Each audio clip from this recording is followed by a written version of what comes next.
अरे भाई तुम कब काटोगे मारोगे जब तुम सब मर जाओगे। अरे ईसाई मुसलमानों को कब मारोगे। वो चाकू से कुछ नहीं होने वाला। हथियार रखो, तलवार रखो, बंदूकें रखो। अब कोई मुसलमान से पूछो थारो धर्म क्या है, वो कहे कि बस 5 बार नमाज पढ़ो, फिर जो मनवाओ वो करो, चाहे हिंदुओं की छोरे उन्हें उठा के लाओ, चाहे जो भी पाप करना है करो, बस नमाज पढ़ो, बाकी जो करना है करो।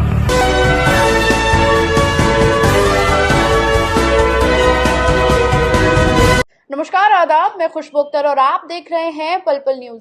दोस्तों, मुसलमानों को लेकर कौन कितना ज्यादा घिनौना बयान देकर मुसलमानों को शिकार करने और उनका निशाना बनाने के लिए बयान देता है, इस बात को लेकर भी सड़पुरव्वल लगातार जारी है। फिर चाहे धर्म संसद के नाम पर मुसलमानों को उड़ा देने से लेकर लव जिहाद के नाम पर, धर्मांतरण के नाम पर शिकार बनाने की बात की जा रही हो, या फिर आए दिन नफरती चिंटुओं के नाम पर भगवाधारी आतंकियों के बयान सामने आने हो, लेकिन सत्ता अपने कान में तेल डालकर जरूर बैठी रह सकती है। लेकिन बीते दिनों कौन कितना बड़ा शास्त्री मुसलमानों को लेकर बयान देगा, इस बात में भी होड़ मची हुई थी। इस होड़ के बीच धीरेन्द्र शास्त्री और गोती मीडिया ने मिलकर तमाम सोशल मीडिया पर वाहवाही लूटी, तो वहीं क्रिटिसिज्म भी मुसलमानों को लेकर उन्होंने झेला।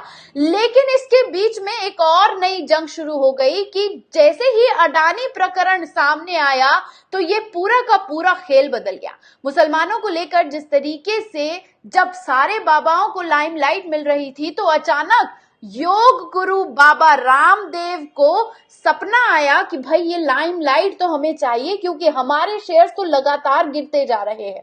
तो क्या था, राजस्थान के बाड़मेर में पहुंचे और वहां पर जाकर मुसलमानों के खिलाफ पूरा बयान दे दिया। और उस बयान में भी उनका साफ तौर पर कहना था कि इस्लाम धर्म में सिर्फ और सिर्फ नमाज पढ़ो और फिर चाहे किसी की बेटी उठा के ले आओ, कोई फर्क नहीं पड़ता। और वो यही नहीं रुके थे, उन्होंने साफ तौर पर कहा कि ईसाई धर्म को भी उन्होंने निशाना बनाते हुए तमाम बातें कही थी। एक बार इस वीडियो पर नजर डाल लीजिए। अब कोई मुसलमान से पूछो थारो धर्म क्या है, वो कहे कि बस 5 बार नमाज पढ़ो, फिर जो मनवाओ वो करो, चाहे हिंदुओं की छोरे उन्हें उठा के लाओ, चाहे जो भी पाप करना है करो। वो इस्लाम का मतलब नमाज समझते हैं। घने पाप करते हैं हमारे बहुत से मुस्लिम भाई, लेकिन नमाज जरूर पढ़े मेरे बेटा, क्योंकि उनको यही सिखाया कि बस नमाज पढ़ो, बाकी जो करना है करो। आतंकवादी बन गए घने, बाकी और जितने भी अपराधी घने बन गए, नमाज जरूर पढ़नी, बस इतना ही सिखाया, नमाज पढ़ो, जो मन में वो करो। ऐसा हिंदू धर्म नहीं है। तो ईसाई क्या सिखाते हैं, बोले बस वो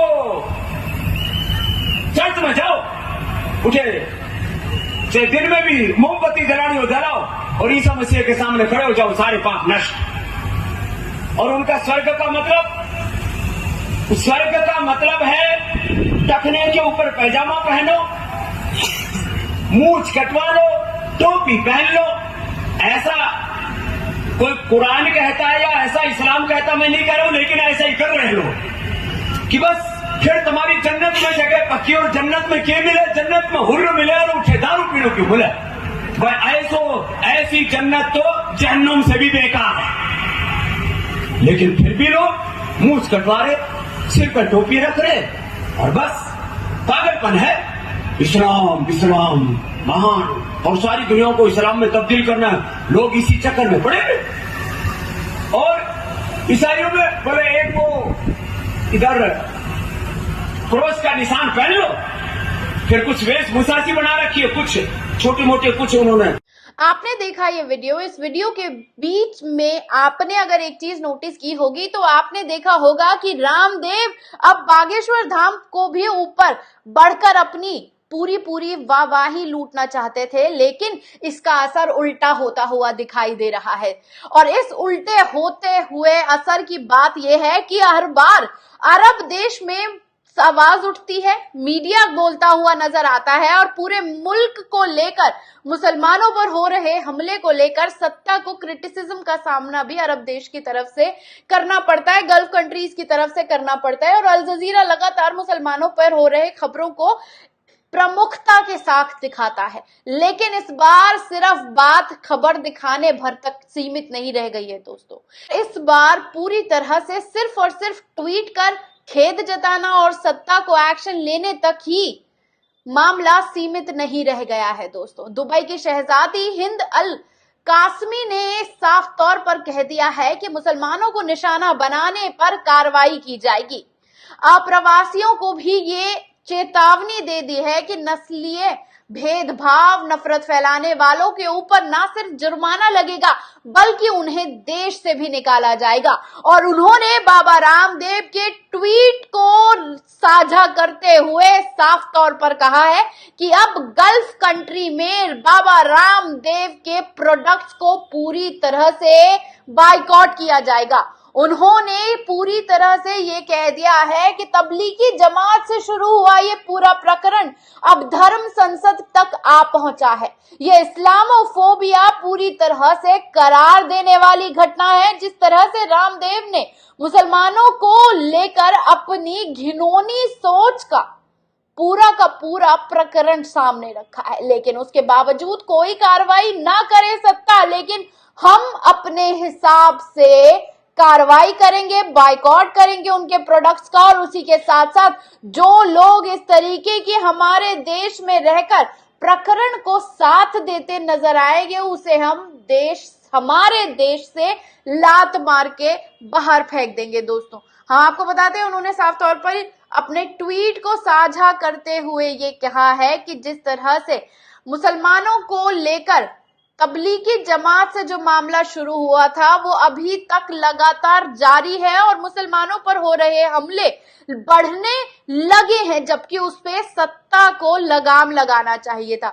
वहीं हम आपको बता दें कि अरब शेख ने भी पूरी तरीके से लॉयर्स और ह्यूमन राइट एक्टिविस्ट को भी अपने साथ ज्वाइन होने के लिए कहा है। उन्होंने कहा है कि इस तरीके से अनजस्टिस गरीबों के साथ इंडिया में एक्सट्रीमिस्ट लोग कर रहे हैं, उसको लेकर पूरी तरह से हमें क्रिमिनल कोर्ट में जाकर सत्ताधारी लोगों से जवाब मांगना चाहिए कि कौन इसका अकाउंटेबल है कि किस तरीके से मुसलमानों पर और गरीबों पर सिर्फ इसलिए हमले हो रहे हैं कि वो सिर्फ और सिर्फ मुसलमान है।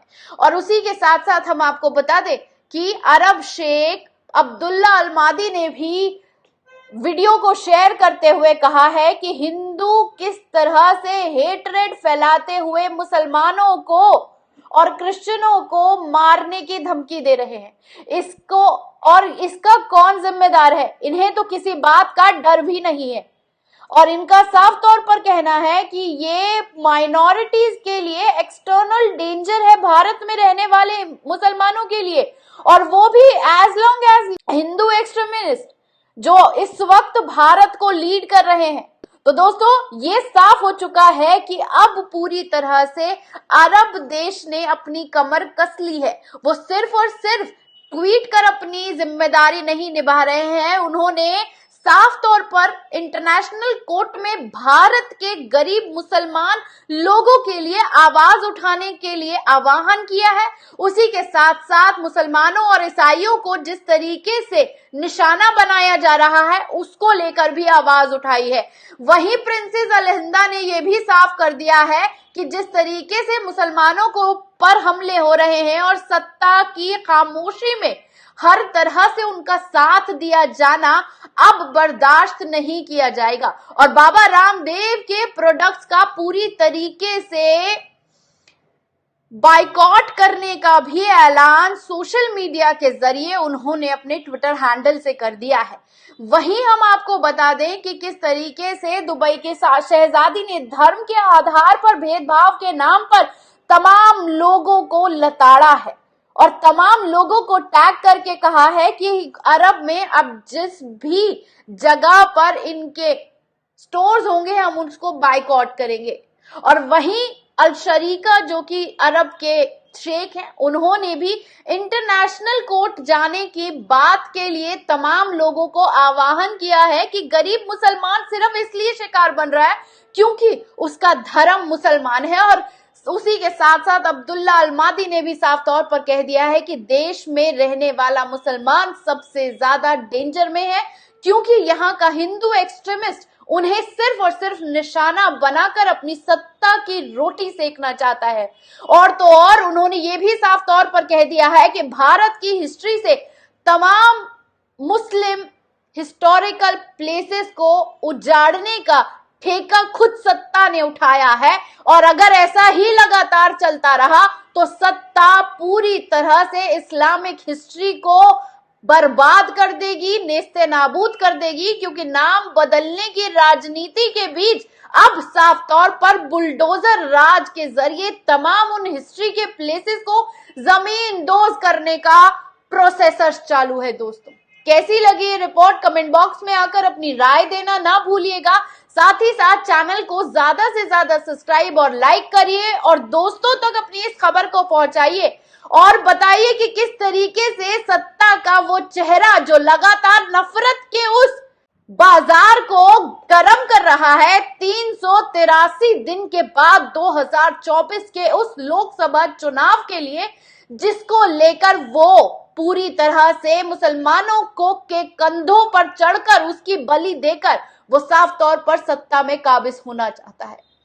शुक्रिया।